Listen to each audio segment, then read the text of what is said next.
بسم اللہ الرحمن الرحیم۔ السلام علیکم۔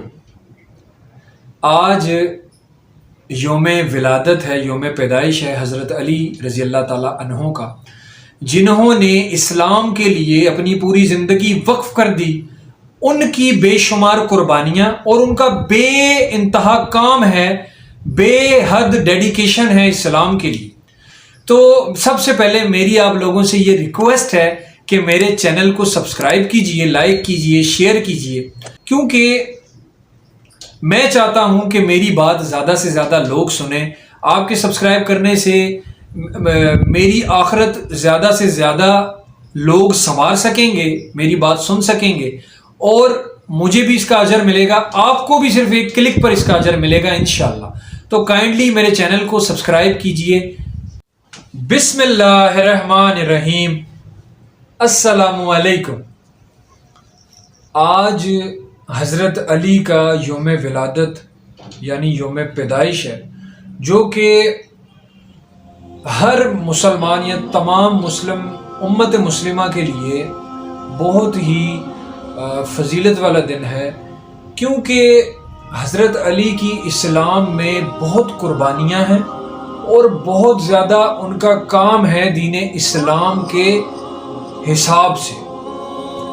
ہر مسلمان کے لیے یہ دن بہت ہی احترام والا ہے، مگر عمومی طور پر جو مسلمانوں کی زیادہ تر تعداد ہے یا جو حضرت علی کو زیادہ چاہنے والے لوگ ہیں، وہ کرتے کیا ہیں آج کے دن، کرنا کیا چاہیے اور آج کے دن کرتے کیا ہیں۔ ہمارا یہ دعویٰ بہت زور و شور سے ہے کہ ہم حضرت علی سے محبت کرتے ہیں، مگر ہمارا عمل بالکل اس کے خلاف ہے، ہمارا عمل بالکل اس کے متضاد ہے۔ ایسی بات بالکل نہیں ہونی چاہیے۔ جہاں ہمارا زبانی دعویٰ یہ ہے کہ ہم حضرت علی سے محبت کرتے ہیں، وہاں ہمارا عمل اس بات کو منفی قرار دے دیتا ہے۔ ایسا بالکل نہیں ہونا چاہیے۔ آپ کی حقیقی محبت کسی سے تب ہوتی ہے جب آپ کسی انسان کو پسند کرتے ہیں اور اس کی باتوں کو پسند کرتے ہیں، اس کی باتوں پر عمل کرتے ہیں، تبھی ہم اس کی محبت کے اہل ہیں۔ اگر آپ حضرت علی کی باتوں، جو انہوں نے باتیں بتائی ہیں، ان پر عمل نہیں کر رہے ہیں، تو یہ آپ کی محبت کھوکھلی ہے، یہ آپ کی محبت فراڈ ہے، یہ صرف دنیا کو دکھانے کے لیے۔ آج حضرت علی کے دن میں نے ایسے ایسے لوگ دیکھے ہیں، ان گناہ گار آنکھوں نے خدا کی قسم، جو شراب پی کر ناچیں گے۔ کیوں؟ آج حضرت علی کا دن ہے۔ شراب اسلام میں حرام، ناچ گانا اسلام میں حرام، اور اتنے بڑے دن، اسلام کے اتنے بڑے دن پر جب اسلام کا کمانڈر پیدا ہوا، تب ہم حرام کام کر کے یہ چیز ان کو ڈیڈیکیٹ کریں گے کہ حضرت علی کی شان یہ ہے کہ آج ہم شراب پئیں اور ناچیں، بڑے بڑے کیک کاٹیں، مگر ہمارے عمل سے حضرت علی کی محبت کہیں پر بھی ثابت نہیں ہے۔ حضرت علی نے اپنی زندگی میں نماز کو ترجیح دی۔ کتنے ایسے مسلمان ہیں جو نماز کو ترجیح دے رہے ہیں۔ حضرت علی نے جنگیں لڑی اسلام کی خاطر، اسلام کا جھنڈا بلند کرنے کی خاطر۔ اب آج کی سچویشن میں یہ نہیں کہہ رہا آپ جنگ لڑنے چلے جائیں۔ آج کی سچویشن کے سب سے بڑی جنگ کیا ہے؟ کہ آپ حق کا ساتھ دیں، آپ منافقت نہیں کریں، آپ اپنے بھائی کو نقصان نہیں پہنچائیں، آپ اپنے بھائی کو گالی مت دیں، آپ کسی کا برا مت چاہیں، آپ دین کو پھیلائیں۔ یہ ہے آج کے دور کا جہاد، جو کہ حضرت علی کے جہاد کے مقابل نہیں ہے، مگر پھر بھی آپ کو اجر ملے گا۔ یہ نہیں ہے کہ آپ کی عورتیں ناچیں، آپ کی عورتیں جشن منائیں، آپ لوگ جشن منائیں شراب کے نشے میں دھت ہو کر، کلر پھینکیں ایک دوسرے پر۔ یہ کیسا جشن ہے؟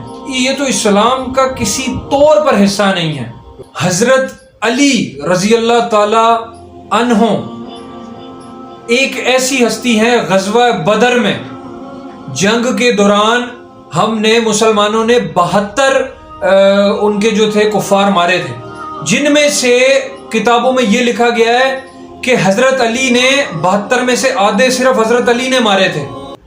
ان کی اتنی بڑی شان ہے، اور آج آپ جب جشن منا رہے ہوتے ہیں شراب کے نشے میں دھت ہو کر، ذرا امیجن کیجئے کہ حضرت علی آپ کے سامنے آ جائیں، آپ کھڑے ہو سکیں گے اس حالت میں ان کے سامنے ناچتے ہوئے گاتے ہوئے؟ کیا حضرت علی کی یہ شان ہے کہ آپ لوگ وہ اسلام کو فالو کریں اور پھیلائیں جو اسلام کا حصہ ہی نہیں ہے؟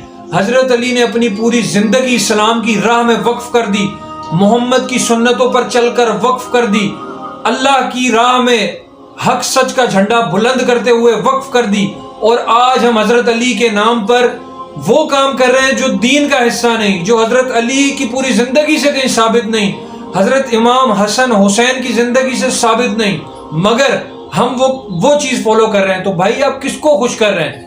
آپ شراب پی کر شیطان کو خوش کر رہے ہیں، حضرت علی کو نہیں۔ آپ ناچ گانا کر کر شیطان کو خوش کر رہے ہیں، حضرت علی کو نہیں۔ کچھ نصیحتیں حضرت علی کی جو میں آپ سے شیئر کرنا چاہتا ہوں۔ حضرت علی کی ایک نصیحت ہے، اپنا دین سیکھو مگر اس کے وارث مت بن جاؤ۔ اس سے کیا؟ اپنا دین سیکھو بھائی، قرآن کی تعلیمات حاصل کرو، نماز کے فرض سیکھو، نماز کیسے پڑھنی ہے، محمد کی سنت کیا ہے، حضرت علی نے کیا پوری زندگی کیا، حضرت امام حسین نے کیا زندگی کیا۔ یہ نہیں کہ تم وارث بن جاؤ دین کے، دین کا وارث کوئی نہیں ہے، اللہ رب العزت کی ذات ہے جس نے ہمیں احکام دیے کہ ہمیں اس چیز کو فالو کرنا ہے، بس فالو کرنا ہے، بات ختم۔ اگلی حضرت علی کی پیاری اور سنہری بات، لوگوں سے اس طرح ملو کہ جب تم مر جاؤ تو وہ تمہارے لیے روئیں، اور اگر تم زندہ ہو تو وہ ترسیں تم سے ملاقات کرنے کو۔ آج ہمارا عمل، ہماری جو شخصیت بن چکی ہے کہ ہم نے لوگوں کو جھاڑنا ہے، ہم نے لوگوں کے پیٹھ پیچھے ان کی برائیاں کرنی ہیں، ہم نے کسی کی کامیابی سے جلنا ہے، تو ہم ایسے انسان کیسے بنیں گے؟ اگلی حضرت علی کی نصیحت جو کہ آج کے دور پر ہر مسلمان پر فرض ہے کہ وہ یہ کریں، ان کی زندگی کے مسئلے حل ہو جائیں گے۔ جب تم کسی پر غالب آ جاؤ تو اس کا شکر ادا کرو اور اسے معاف کر دو۔ کیا آپ لوگ جب اگر آپ کے دل میں اپنے دوست کے حساب سے، کسی بھائی کے حساب سے دل میں نفاق پیدا ہوتا ہے تو آپ اس کی جان کے دشمن ہو جاتے ہیں، آپ اس کی کریکٹر اسیسینیشن کرتے ہیں۔ کیا آپ لوگ اس کو معاف کر دیں اور اس کا شکر ادا کریں گے کہ بھائی آج میں تم پر غالب آیا ہوں تمہاری ہی وجہ سے، کہ ہمارے بیچ جو بھی ہوا اور میں نے تمہارے لیے جو بھی سوچا، آج میں تم پر غالب آ گیا ہوں، آج میں تمہیں معاف کرتا ہوں۔ یہ حضرت علی کا عمل ہے۔ کیا آپ کریں گے یہ عمل؟ حضرت علی کی ایک اور پیاری بات، سب سے زیادہ بدترین انسان وہ ہے جس کو چند بھائی نہ ملیں۔ چند بھائی نہ ملے سے مطلب جس کے دوست نہ ہوں، سچے دوست نہ ہوں۔ اور اس انسان سے بھی زیادہ بدنصیب کوئی انسان نہیں ہے جس کو کوئی دوست ملے اور وہ اسے کھو دے۔ آج ہم لوگ دوستیاں توڑنے میں، رنجشیں پیدا کرنے میں، رشتہ داریاں توڑنے میں سب سے آگے ہیں۔ ہمیں حضرت علی کی زندگی کو فالو کرنا چاہیے، ان کی نصیحتوں کو فالو کرنا چاہیے۔ اگر آپ اتنے بڑے حضرت علی کو پیار کرنے والے اور چاہنے والے ہیں، شراب پی کر ناچ گانا کرنے سے آپ ثابت نہیں کر سکتے کہ حضرت علی کے چاہنے والے ہیں آپ۔ حضرت علی کی آخری سنہری نصیحت پیش کر کے میں اپنی بات کو ختم کرنا چاہوں گا کہ غمزدہ لوگوں کو راحت پہنچانا اور جو لوگ مشکل میں ہیں ان کی مشکلات کو حل کرنا، ان کے لیے آسانی پیدا کرنا، یہ آپ کے لیے بہت بڑا کفارہ ہے گناہوں۔ اگر آپ سے گناہ ہو گئے ہیں تو یہ وہ ذریعہ ہے جس سے آپ کے گناہ معاف ہو سکتے ہیں۔ اللہ ہم سب کو حضرت علی کی زندگی اور ان کی نصیحتوں پر عمل پیرا ہونے کی توفیق عطا فرمائے۔ جس طرح حضرت علی نے دین کی خدمت کی، سچا مومن مسلمان بن کر، اس طرح ہمیں حضرت علی کے نقش قدم پر چلنے کی توفیق عطا فرمائے۔ یا اللہ قیامت کے دن ہمیں حضرت علی کے ساتھ کھڑا کرنا، میری یہ دعا ہے، آمین یا رب العالمین۔